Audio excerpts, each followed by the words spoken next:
guys, welcome back to my channel. Today I wanted to talk about room requests and give you a little bit of clarification on what you can and what you can't request. Now, depending on the resort, there are many different room types available.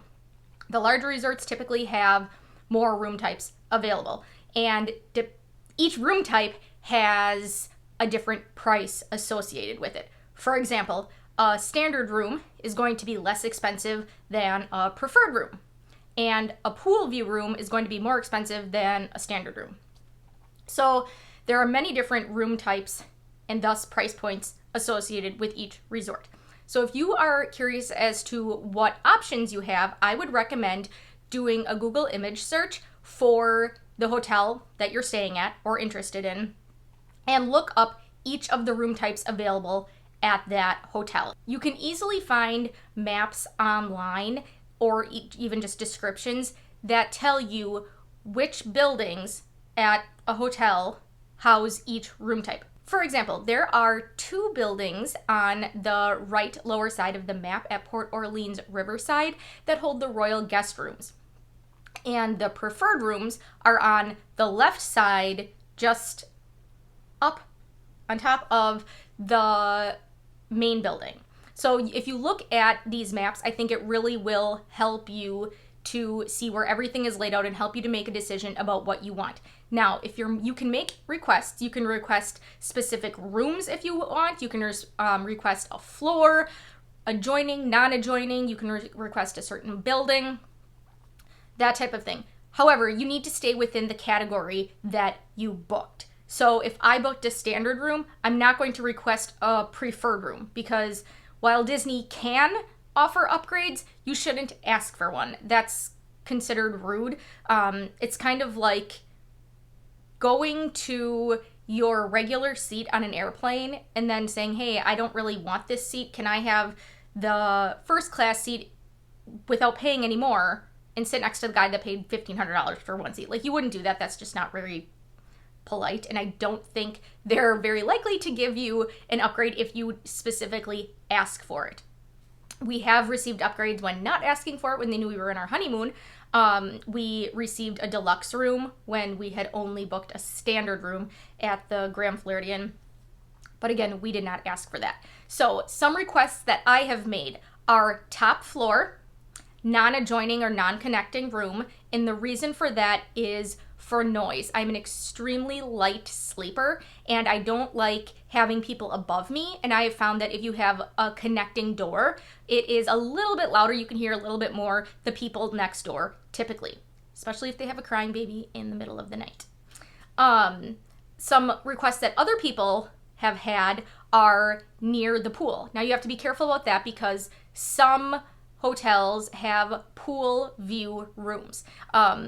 Keeping in mind that the values and moderates are open to the outside. So, and my husband and I have talked about this in various videos, but the hotel's all open to the outside. So there's an outer walkway, which means people are walking past your room all the time. The view is beyond that walkway.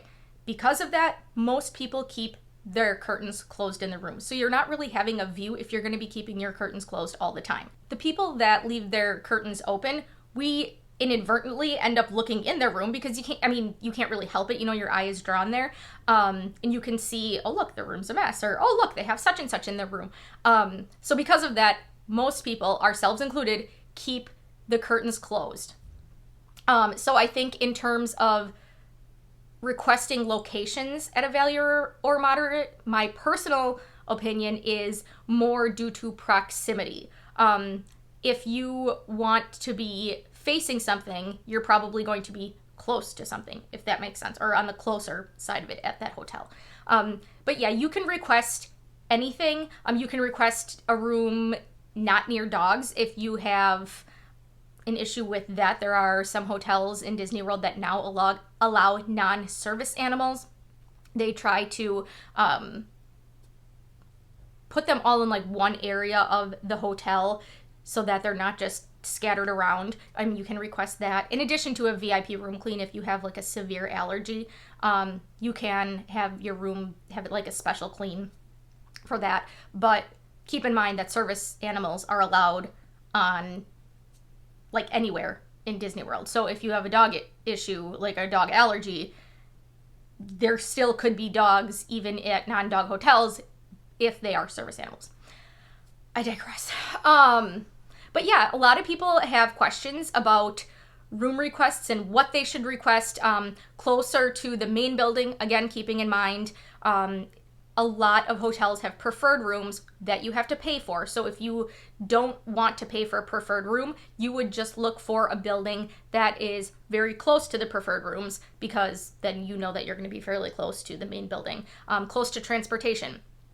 A lot of the larger resorts like Port Orleans Riverside have multiple bus stops so that you don't have to necessarily walk across to one or the other. But if you can't be close to everything if you're staying at a really big resort. So that's why it's a good idea to look at a map. I just recommend Googling map of Coronado Springs Resort and pull it up, and then you can go on the Disney website. You can see the different room types that are available. You can see the room types you have, and then do a search for those rooms. You can see what buildings they are, and then from there you can request, like I said, building, floor, room, what you're facing, adjoining, non-adjoining, that type of thing. I should also mention, I did have a client that wanted a room, I can't remember what she wanted it facing, but it was not facing the parking lot. And it was a moderate resort. And again, because the curtains are closed, she didn't care about the view. Her thinking was she had a small child that would have to take a nap during the day and was sleeping at night, and she didn't want to have to worry about potential car alarms or hearing like doors slamming, people coming in and out of their cars when her child was trying to sleep. And I thought that was a really good idea as well. So I hope you guys enjoyed this video. I hope you found it helpful and it can help you out when you are selecting your room to make a room request. I should also mention one more thing. If you book your trip with a travel agent, your travel agent needs to make your room request on your behalf. Disney won't accept them if you booked your trip from you directly, if you booked your trip with a travel agent. Okay, that's all for now. Thank you so much for watching, and I will talk to you next time. Bye, guys.